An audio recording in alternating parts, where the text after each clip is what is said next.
महाराज जी का प्रारंभिक जीवन रहस्यों से भरा हुआ है और उन्होंने कभी अपने अतीत के बारे में ज्यादा बात नहीं की। फिर भी भक्तों ने उनके जीवन की झलकें विभिन्न घटनाओं से जोड़ी है।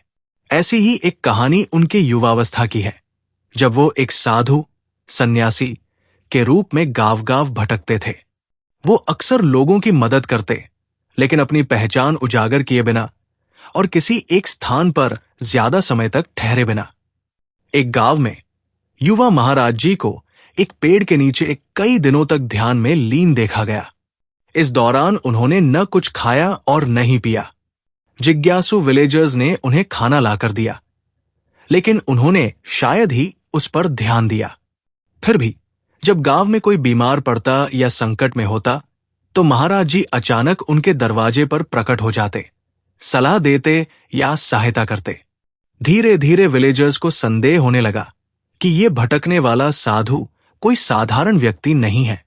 एक बार महाराज जी ने एक किसान की मदद की, जिसकी फसल सूखे के कारण बर्बाद हो रही थी। उन्होंने किसान से कहा कि वो राम का नाम जपे और विश्वास रखे। आश्चर्यजनक रूप से उसी रात बारिश हुई और किसान की फसल बच गई। जब किसान उनका धन्यवाद करने लौटा, तो महाराज जी वहां से गायब हो चुके थे।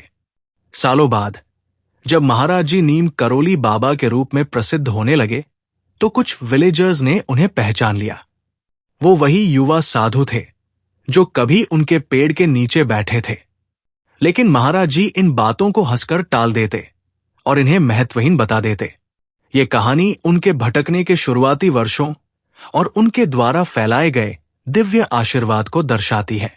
तभी से महाराज जी में एक आत्मज्ञानी के गुण प्रकट हो चुके थे: विनम्रता, निस्वार्थता और भगवान से गहरा संबंध।